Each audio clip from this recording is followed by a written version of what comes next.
नहीं रखेंगे, लोग आपसे बात नहीं करेंगे, और डोंट से कोई मुझसे बात नहीं करता, ये नहीं करता, वो नहीं करता।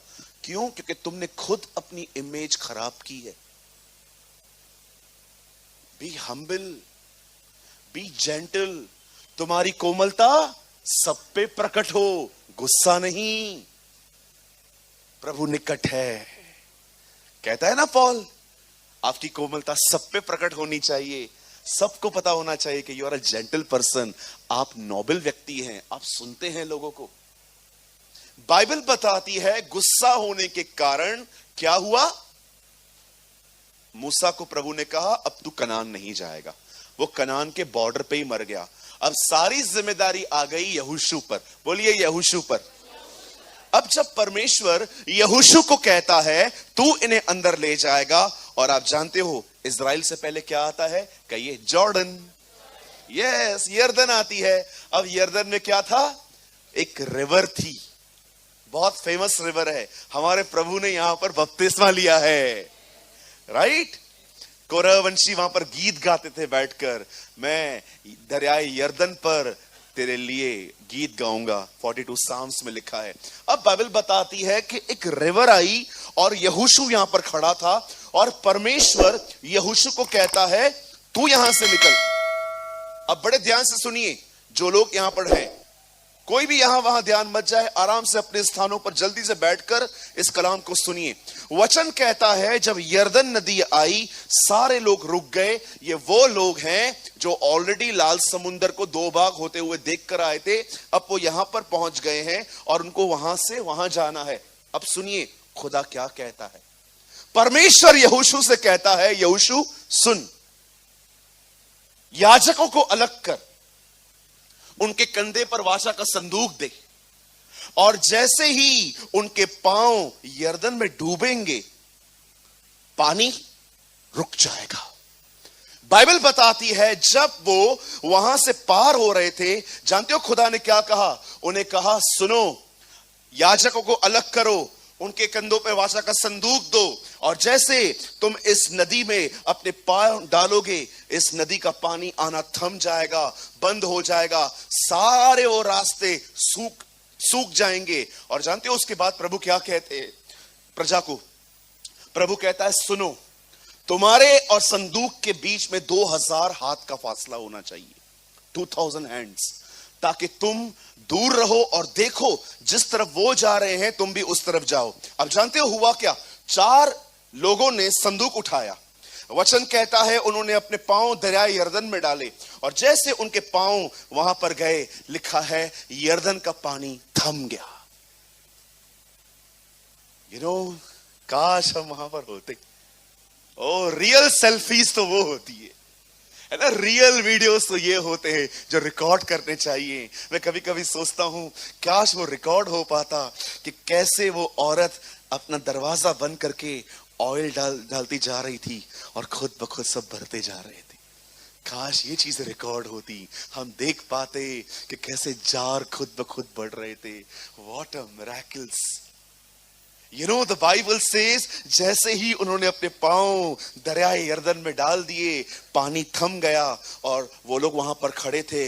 तब यहोशू प्रजा को कहता है चलो, और वचन कहता है सारे इजरायली, औरतें, बच्चे, बूढ़े वहां से पार होते होते जा रहे थे, उस पानी को देखते जा रहे थे। और जानते हो उसके बाद सब बाहर निकलते हैं, तब परमेश्वर यहोशू को एक आज्ञा देता है, बोलता है अब एक काम कर। क्या प्रभु? इज़राइल के 12 गोत्रों में से हर गोत्र में एक व्यक्ति का चुनाव कर, और उन 12 लोगों को बोल दरियाए यर्दन में वापस जाएं और वहां से 12 पत्थर निकालें। आपको पता है सब लोगों ने नीचे जाके वापस वहां से एक एक पत्थर लेकर अपने कंधे पे रखा होगा या हाथ में उठाया होगा। वचन कहता है वो लेकर आए। अब मैं सोच रहा था प्रभु आपने उन्हें 12 पत्थर उठाने के लिए क्यों कहे? आप जानते हो प्रभु ने उनको क्यों कहा कि इस रिवर में से 12 स्टोन्स निकाल लो? जानते हो क्यों? रीजन क्या है? Why Lord? बोलता है सुन, जब तुम्हारे बच्चे बड़े होंगे और तुमसे पूछेंगे कि ये 12 पत्थर क्या हैं, तब उन्हें ये बताना कि कैसे तुम्हारा परमेश्वर तुम्हें यरदन से निकाल लाया था और ये उसका निशानी, ये उसका साइन है। सुनिए, मैं आपसे पूछना चाहता हूं, क्यों परमेश्वर उन्हें, उन पत्थरों को एक चिन्ह ठहराता है? सुनिए, बड़े ध्यान से सुनिए। परमेश्वर अपने आने वाले लोगों के माइंड को मेकअप कर रहा था। बोलिए मेकअप। आपको पता है, वो उसके दिमाग को ट्रेन कर रहा था कि स्टार्टिंग से ही हमारे मन कैसे होने चाहिए। इन पत्थरों का नाता उनके मनों से था। परमेश्वर चाहता था कि बचपन से हर बच्चा मेरे उपकारों को याद कर करके बड़ा हो। यह उसका कारण था। स्टार्टिंग से ही आज आप देखिए, हमने बचपन से इतने कचरे किए हैं अपने जिंदगी में कि आज आप देखिए कई सारे काम तो हम छोड़ चुके हैं, लेकिन मेमोरी में आज भी बातें बैठी हुई हैं। कभी आपने सोचा, प्रभु यीशु मसीह ने जब वो प्रभु भोज की रोटी खा रहा था, उसने क्या कहा? मेरे सिमरन के लिए यही करना। आप जानते हो उसका मतलब क्या है? अगर हमारे बच्चे जब बपतिस्मा ले लेते हैं बड़े होकर, और हम उनके साथ बैठ के प्रभु भोज की रोटी तोड़ रहे हैं, और वो हमसे पूछ रहे हैं, मम्मी पापा रोटी क्यों तोड़ रहे हो? ये रोटी हम इसलिए तोड़ रहे हैं, मैं तुझे बताना चाहती हूं, खुदावन यस्सु हमारे गुनाहों के लिए लकड़ी पे मरा था। आप जानते हो यीशु ने क्या कहा? मेरे सिमरन में। हम में से बहुत सारे लोग जब प्रभु भोज लेते हैं ना, मैं आपको सच कहता हूं, आई एम सॉरी मैं इन वर्ड्स को यूज करता हूं, यहां पर कुछ लोगों को तो मैनर्स भी नहीं है खाने के। उनकी आंखें खुली रहती हैं, यहां वहां देखते रहेंगे, रोटी हमसे पहले ले लेंगे। आपको पता है ये इतनी पवित्र विधि थी कि परमेश्वर का वचन कहता है, ये सारे सुसमाचारों में यूहन्ना को छोड़ के लिखी गई कि एक रात पहले जब वो मरने पर था, उसने एक अटारी पर बैठकर रोटी ली, दाखरस ली, उसे तोड़ी और कहा, इससे मेरे सिमरन में के लिए करना, मुझे याद करने के लिए करना। आपको पता है रोटी का वास्ता सिर्फ रोटी से नहीं, याद से है। पढ़ा आपने? मेरे सिमरन के लिए यही करना। अगर कोई व्यक्ति उसे ऐसे ही खा रहा है, कोई फायदा नहीं होगा। उससे मेरी याद में करना। जब इस रोटी को तुम लो, उस टाइम पे याद करना कैसे मैं तोड़ा गया हूं, कैसे हर दिन मेरी जिंदगी तुम्हारे लिए मैंने उंडेल दी। मैं आपसे पूछना चाहता हूं, यहां पर कितने लोग हैं, जब आप प्रभु भोज की रोटी हाथ में लेते हैं, आप उस समय अपनी आंखें बंद करके प्रार्थना करते हैं, पवित्र आत्मा कृपया मेरे सामने क्रूस को जीवित कीजिए। कुछ लोग यहां पर मैं देखता हूं मीटिंग में, हाथ में रोटी रहती है, आंखें खुली हुई, यहां वहां देखते हैं, हंसते हैं, कभी कभी ऐसे ही खा लेते हैं कि बस चलो क्या है, रोटी तो है। यीशु कहता है वो मेरे सिमरन के लिए करना।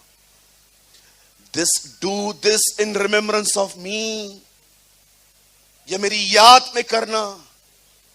पॉल जानते हो क्या कहता है? यह बात मुझे प्रभु की ओर से मिली और मैंने तुम्हें पहुंचा दी कि जिस रात वो पकड़वाया गया, उस रात उसने अपने हाथ में रोटी ली, तोड़ी और शुक्रगुजारी की और कहा मेरी याद में। मैं आपसे पूछना चाहता हूं, यहां कितने लोग हैं जब आपके हाथ में प्रभु भोज आता है, आप उसे सीरियसली याद करते हैं कि मुझे बचाने के लिए वो इसी रोटी के समान टूटा था?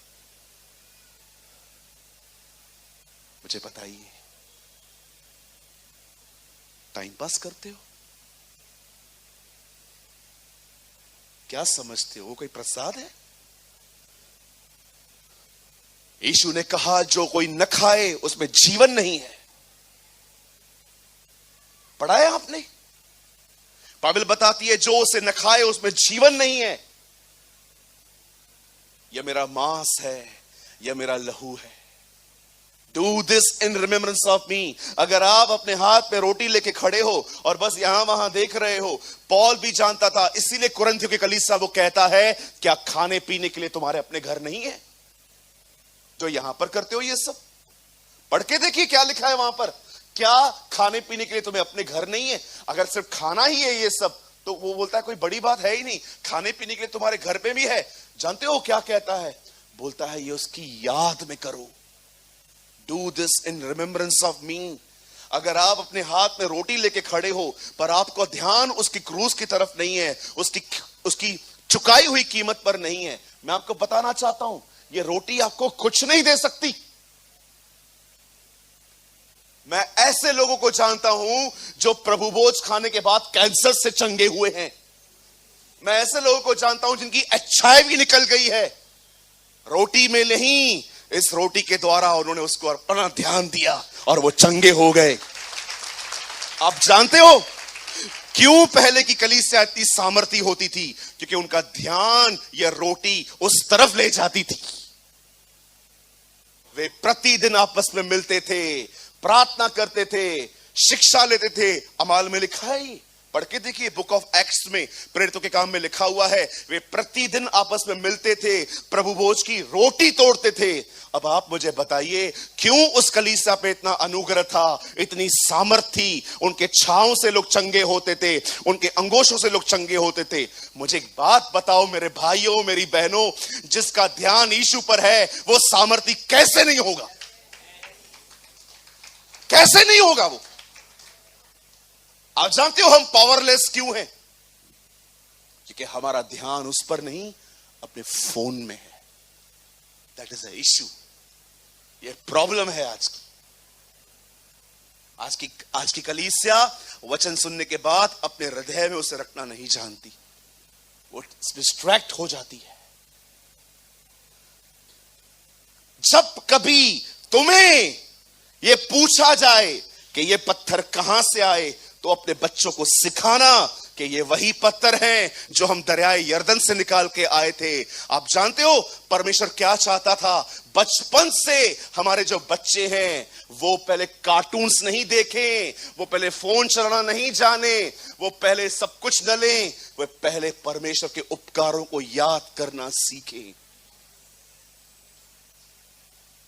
आप जानते हो ग्रैमस्टन के दोनों बच्चों को क्यों मारा गया था? I was in Orissa. उसके बच्चों को मारा गया था। किसी ने किसी से पूछा अगर आप स्टेन को मारते तो बात अलग थी, आपने टिमोथी और दूसरे को क्यों मारा? पता है किसी ने क्या कहा?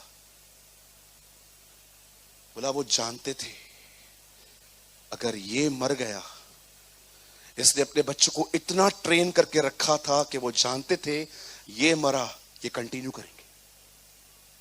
माय गॉड, इतने छोटे बच्चे।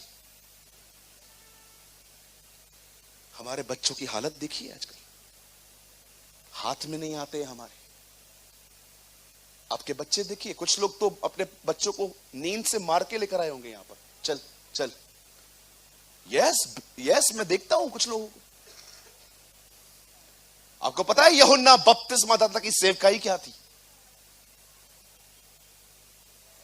वह माता पिता के मन को बच्चों की ओर फेर देगा। जॉन, आप पढ़ के देखिए, लूका में लिखा है।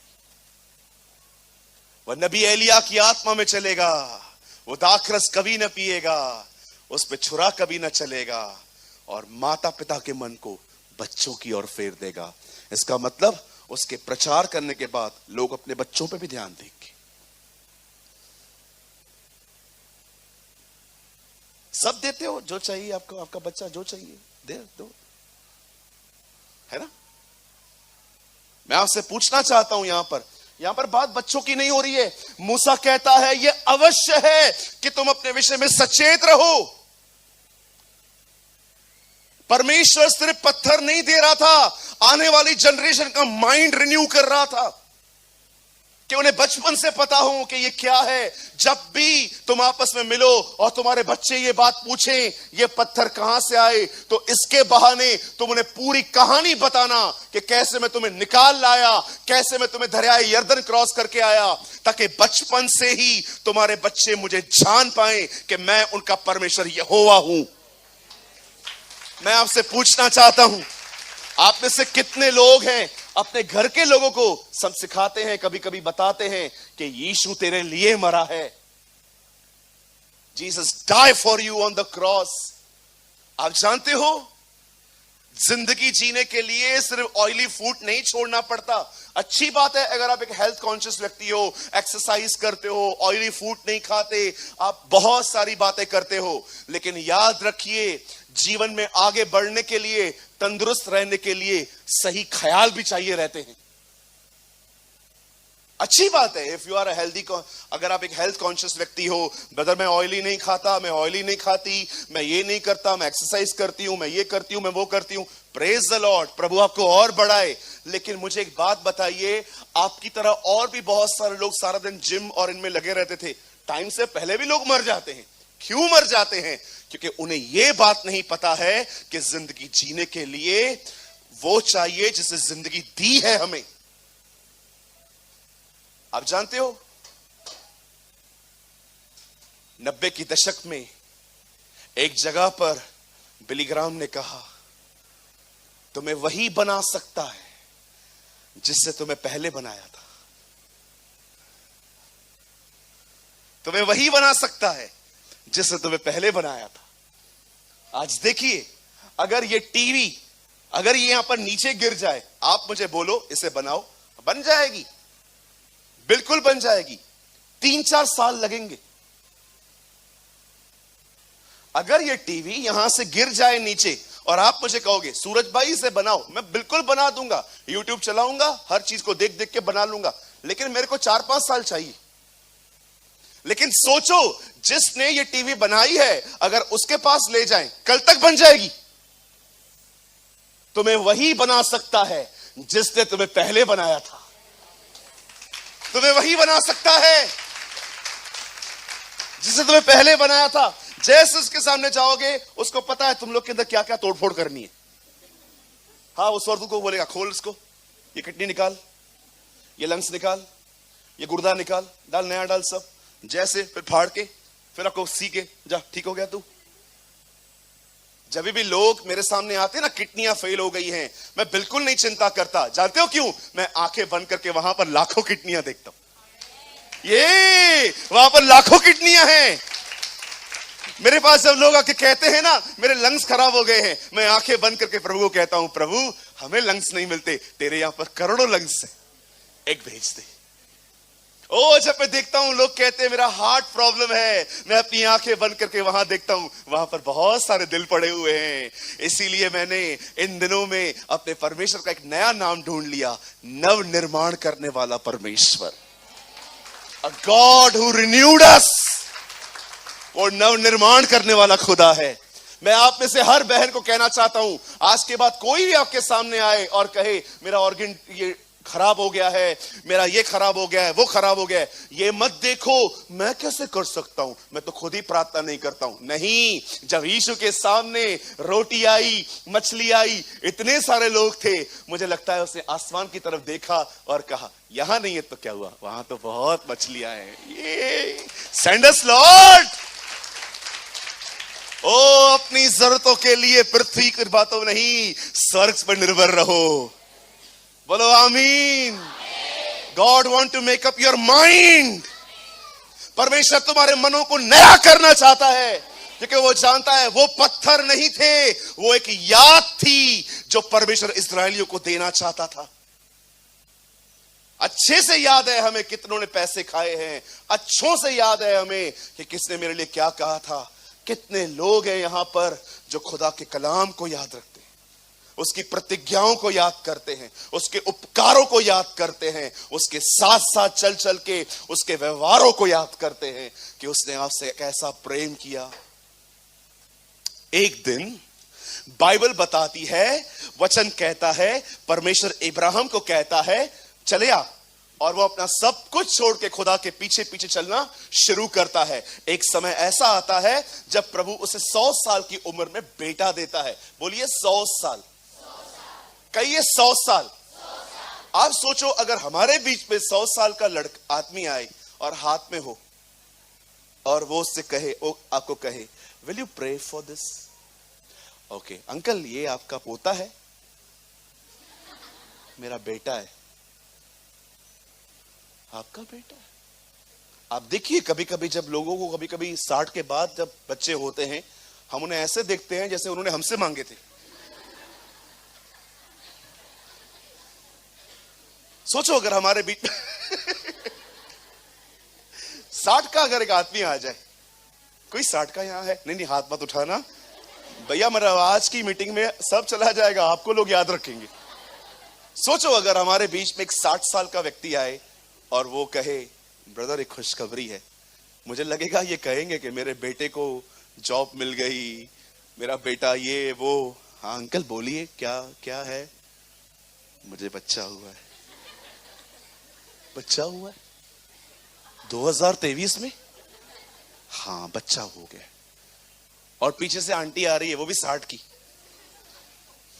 आंटी ये कौन है? यही तो वो बच्चा है। हम लोग कुछ नहीं करेंगे, लेकिन हमारे दिमाग अंदर ही अंदर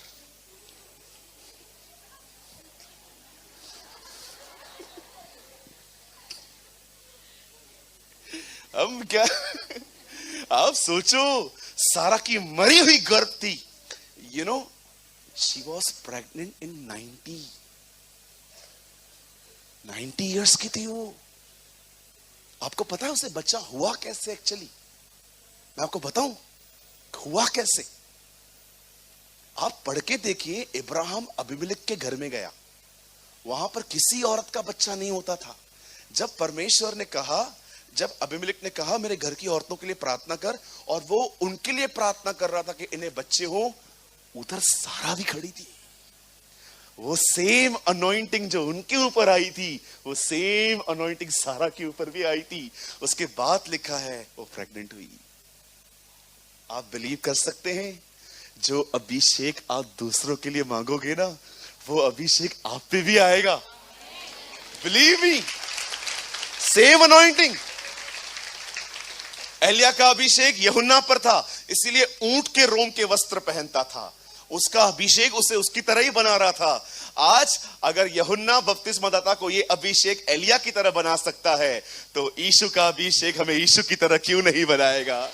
प्रेज द लॉर्ड।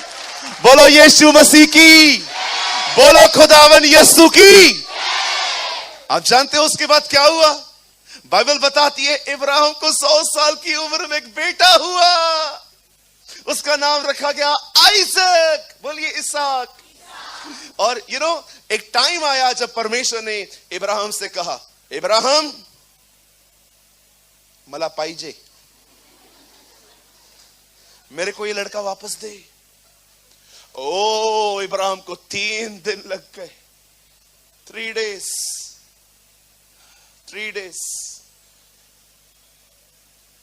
मैं कभी कभी सोचता हूं क्यों वो हमारे विश्वास का पिता बना। मैं कभी कभी सोचता हूं क्या उससे सारा से ये छुपाया होगा कि मैं इसे मारूंगा। कभी कभी वो, जब मुझे लगता है कि वो निकलता होगा, सारा उससे पूछती होगी तू उसे कहां ले जा रहा है।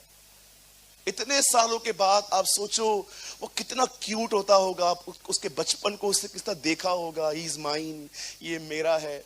लेकिन सोचो जिस रात खुदा ने उसे कहा होगा ये मुझे चाहिए, और वैसे सोया होगा और वो अपने बेटे को देखता होगा और कहता होगा ये चला जाएगा। उसका दिल सोचो। आपको पता है खुदा उसे क्यों वहां से ले गया? मैं आपको सच कहता हूं, मेरी प्रार्थना है कि परमेश्वर आपको कभी कभी ऐसे रास्तों से ले जाए जहां पर आप उसके दिल को समझ पाओ। परमेश्वर इब्राहिम को एक आशीषित चीज दे रहा था कि देख, जो तू आज महसूस कर रहा है ना, एक दिन मैं भी करूंगा।